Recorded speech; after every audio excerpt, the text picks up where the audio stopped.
Welcome to The Explainer. Today, we're diving straight into a truly fascinating story to understand exactly why a specific 1970s progressive rock masterpiece even exists. We are going to explore this wild intersection of wide-scale musical censorship, intense political upheaval, and the deeply intimate survival story of a band on the absolute brink of collapse. It's the story of how external chaos and internal band drama forged the Strawbs' legendary 1972 album, Grave New World. Okay, let's dive into this. The Devil's Music, full of sex, drugs, miscegenation, perversion, and rebellion. I mean, wow. Historically, certain members of the establishment viewed rock and roll as fundamentally subversive. It wasn't just seen as noisy kids. It was viewed as a literal threat. White adult America, from parents all the way up to politicians, sensed this direct link between the music and teenage rebellion. They genuinely feared it was promoting everything from illegal drugs to total social upheaval. Section 1. An era of censorship. To really grasp what bands like the Strawbs were navigating, you have to understand that institutions didn't just complain about the music, they actively tried to silence it. Radio stations and TV networks were continuously clamping down. Back in 1959, the BBC actually banned the Coasters' Charlie Brown simply for referencing spitballs in school rebellion. By '67, the Doors were getting censored on Ed Sullivan, and the BBC banned the Beatles' A Day in the Life over supposed drug hints. A year later, Chicago officials banned the Rolling Stones' Street Fighting Man because they feared it would literally incite riots. And right in the era we're focusing on, 1972, Paul McCartney faced a blanket broadcasting ban across the UK for his political commentary. And you know, this pushback wasn't just isolated to a few radio bans. Over time, it culminated in massive, highly organized campaigns. In the US, for instance, groups like the PMRC would later launch absolute crusades against explicit lyrics, pushing the issue all the way to state legislatures and demanding mandatory warning labels. And this brilliantly illustrates just how broad and strict the net of censorship became. We're talking about proposed state bans targeting everything from Satanism and the occult to morbid violence, illegal drugs, adultery, and even suicide. For musicians just trying to authentically express the darker realities of the world around them, the boundaries of what was deemed acceptable were incredibly, incredibly tight. Section 2. The Northern Ireland Catalyst.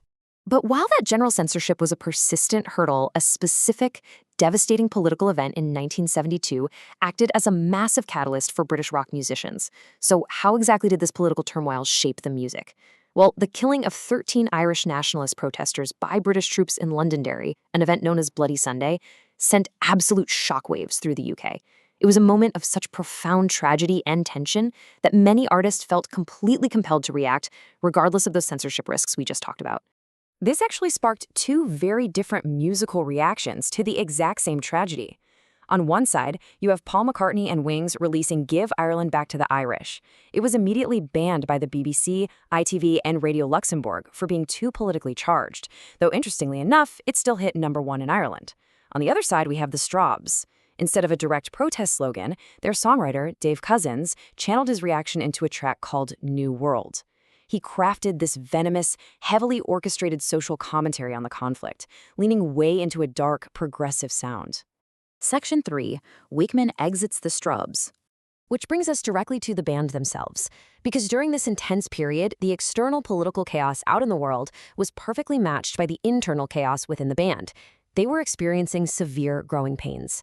On one hand, their original sound was rooted in acoustic folk and traditional instruments, a style founding member Tony Hooper loved and was very comfortable with.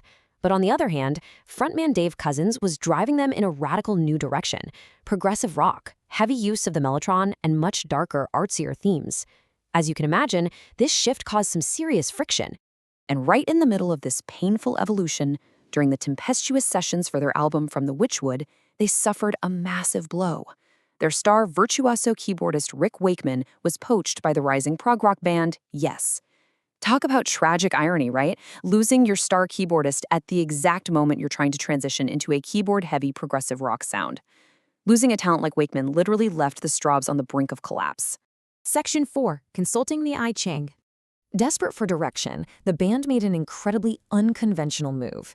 Enter the I Ching, an ancient Chinese divination manual and book of wisdom. Now, picture this. You're a 1970s prog rock band. You've just lost your star player, and you are about to fall apart.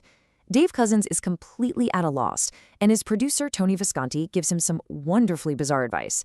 Go buy a copy of the I Ching for some cosmic guidance. It's just wild that this ancient text became their emergency band management tool. And crazy enough, it actually worked. The ancient text literally dictated the band's next steps. The answers Cousins found in the I Ching directly inspired the lyrics for their song Benedictus. Even better, this whole period of mystical reflection led them to recruit Blue Weaver to replace Wakeman. With a new keyboardist secured and a burst of cosmic inspiration, the band was officially saved. Section 5, Recording Grave New World. Armed with this new lineup, a heavily progressive new sound, and the dark socio-political inspiration of the era, they hit the studio.